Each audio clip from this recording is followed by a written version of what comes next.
दोस्तों ये गणित के वो प्रश्न हैं जो सीटेट की परीक्षा में पूछे जाते हैं। यहाँ तक के बहुत सारे क्वेश्चन ऐसे भी होंगे जो पिछले साल पूछे गए हैं। पहला क्वेश्चन है कि इनमें सबसे छोटी संख्या कौन है। 4 ऑप्शन दिया हुआ है, सबसे छोटी संख्या को पता करना है। इसके लिए आपको जो एक एक करके सबको सॉल्व करना होगा, तभी आपको पता चलेगा कि सबसे छोटी संख्या कौन है। उदाहरण के लिए हम ऑप्शन ए को सॉल्व करते हैं। 1 का क्यूब 1 होगा और 2 का क्यूब 8 हो जाएगा। इसका होल पावर 4 है, यानी 8 1 9 का पावर 4। इसको जब आप गुना करेंगे तो आपको 6561 प्राप्त होगा। इस प्रकार हम ऑप्शन बी को सॉल्व करते हैं। 1 का क्यूब हो जाएगा 1 प्लस 4 प्लस 1 का होल पावर 3, यानी 4 2 6। 6 का क्यूब कितना होगा? 36 और 6 216। इस प्रकार अब हम तीसरे को सॉल्व करेंगे। 1 प्लस 1 प्लस 1 प्लस 1, यानी 5 बार 1 है, उसका होल स्क्वायर। 5 5 क्या हो गया? 25 का होल स्क्वायर। 25 को जब 25 से गुना करते हैं तो 625 प्राप्त होता है। अब अंत में हम ऑप्शन डी को सॉल्व करते हैं। 2 का क्यूब 8 प्लस 2 स्क्वायर 4 प्लस 2 का क्यूब 8। 8 8 16 4 20 का स्क्वायर हो जाएगा 400। 400 625 216 और 6561 में सबसे कम जो है 216 है, यानी सही जवाब हो जाएगा ऑप्शन बी। अब बढ़ते हैं नेक्स्ट क्वेश्चन की ओर। अगला क्वेश्चन है संख्या इतना को शब्दों में किस प्रकार लिखा जाएगा। ये जो है इसको कहते हैं अंक में लिखना, और जो हिंदी में लिखा जाता है उसको कहते हैं शब्द में लिखना, राइट इन वर्ड।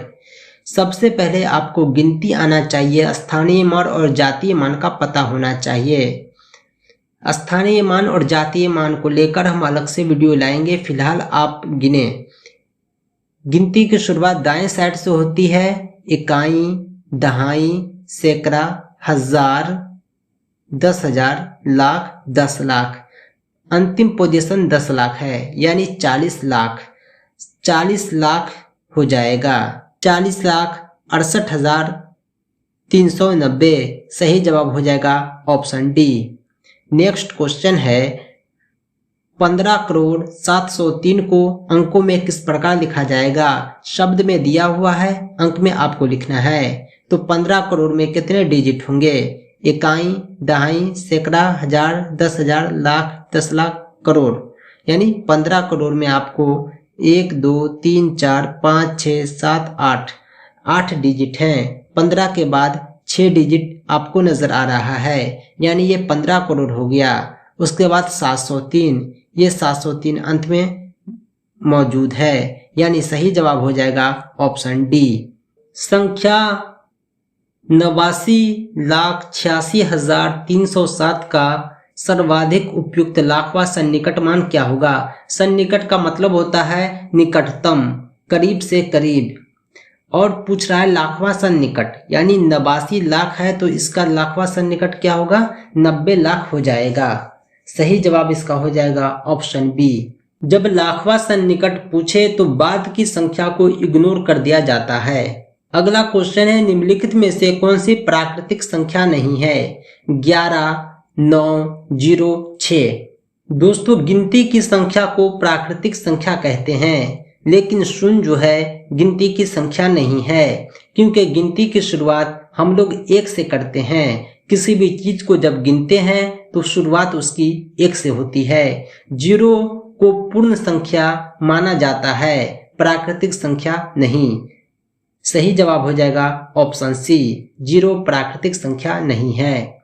अगला क्वेश्चन है संख्या 56 93 87 में अंक 9 के स्थानीय तथा वास्तविक मान में क्या अंतर है। स्थानीय मान क्या होता है, वास्तविक मान क्या होता है, शायद आप जानते होंगे। स्थानीय मान उस मान को कहते हैं जो उसके स्थान को इंगित करता है, और जातीय मान या वास्तविक मान इसे फेस वैल्यू कहते हैं, यानी किसी भी संख्या का जातीय मान उतना ही होता है जितना वो दिखता है। 9 के स्थानीय मानों की बात करें तो 9 के बाद कितने अंक है? 3 अंक है। हम 3 जीरो बैठा देंगे और इसका वास्तविक मान 9 ही होगा। इसको अगर घटाते हैं तो हमें प्राप्त होगा 1998 8991। सही जवाब हो जाएगा ऑप्शन बी। अगला क्वेश्चन है 25A 37 18B 18 19C 7 में A B C के स्थान पर कौन सा विकल्प दिए गए समूह को संतुष्ट करेगा? 25 और 37 में क्या रिलेशन है? 25 जो है छोटा है 37 से, यहाँ पर लेस देन का सिंबल आ जाएगा। 18 और 18 में क्या रिलेशन है? 18 और 18 एक दूसरे के बराबर है। 19 और 7 में क्या रिलेशन है? 19 जो है बड़ा है, 7 छोटा है, यानी ये ऑप्शन आपको जहां नजर आए वो सही है। ऑप्शन डी सही जवाब हो जाएगा। अगला क्वेश्चन है एक परिमेय संख्या का 7/9 व इसके योज्य प्रतिलोम के गुणनफल का गुणात्मक प्रतिलोम क्या होगा? योज्य प्रतिलोम और गुणात्मक प्रतिलोम आपको पता होना चाहिए। योज्य प्रतिलोम का मतलब होता है दी गई संख्या का ऋणात्मक मान। योज्य हो जाएगा -7/19 और प्रश्न में कह रहा है कि इस संख्या का योज्य प्रतिलोम से गुणनफल यानी 7/19 को अगर -7/19 से गुना किया जाए तो कितना प्राप्त होगा? -49/361 प्राप्त होता है।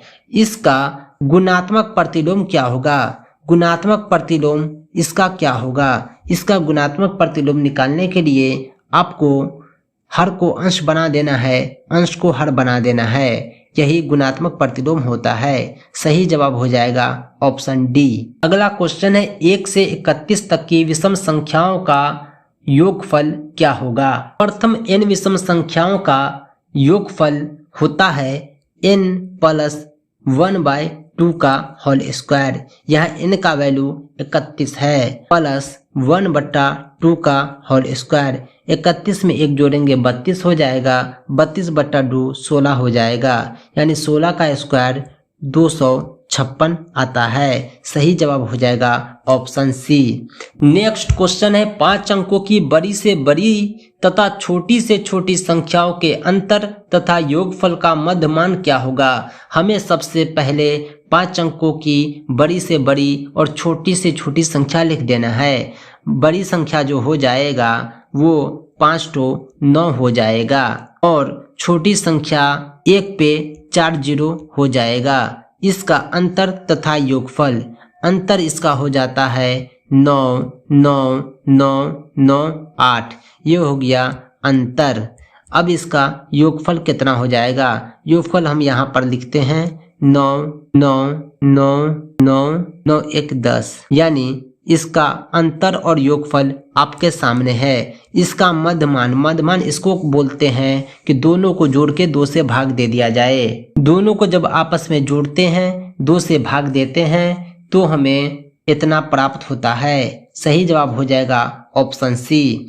नेक्स्ट क्वेश्चन है किन्हीं 2 संख्याओं का योगफल उनके अंतर का 2 गुना है। इनमें से एक संख्या 10 है तो दूसरी संख्या क्या होगा? सबसे पहले हम मानते हैं कि एक संख्या x तथा दूसरी संख्या y है। उसके बाद प्रश्न के अनुसार हम समीकरण तैयार करते हैं, यानी दोनों संख्याओं का योगफल जो है उसके अंतर का 2 गुना है। हम क्या करेंगे? इसको 2 से गुना कर देंगे।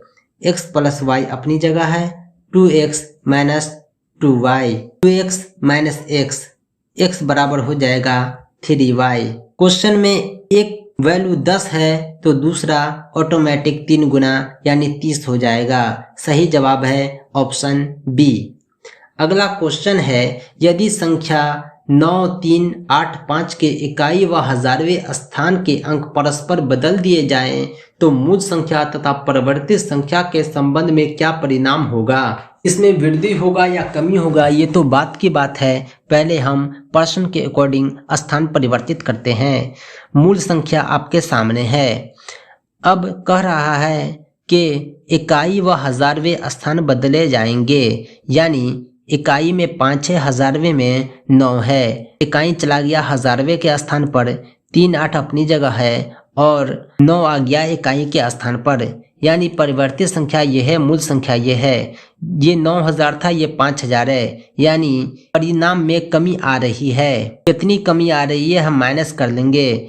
15 में से 9 गया 6, 17 में से 8 गया 9, 12 में से 3 गया 9 और 8 में से 5 गया 3, यानी 3996। सही जवाब हो जाएगा ऑप्शन बी। दोस्तों ये थे मैथ के प्रमुख प्रश्न जो सीटेट पेपर 1 और पेपर 2 के लिए हेल्पफुल है। इसके अलावा अदर कॉम्पिटिटिव एग्जाम के लिए भी यह काफी सहायक है। सीटेट में इसी तरह के प्रश्न बार बार दोहराए जाते हैं। तो दोस्तों आज के लिए इतना ही, हम फिर मिलते हैं अगले टॉपिक के साथ।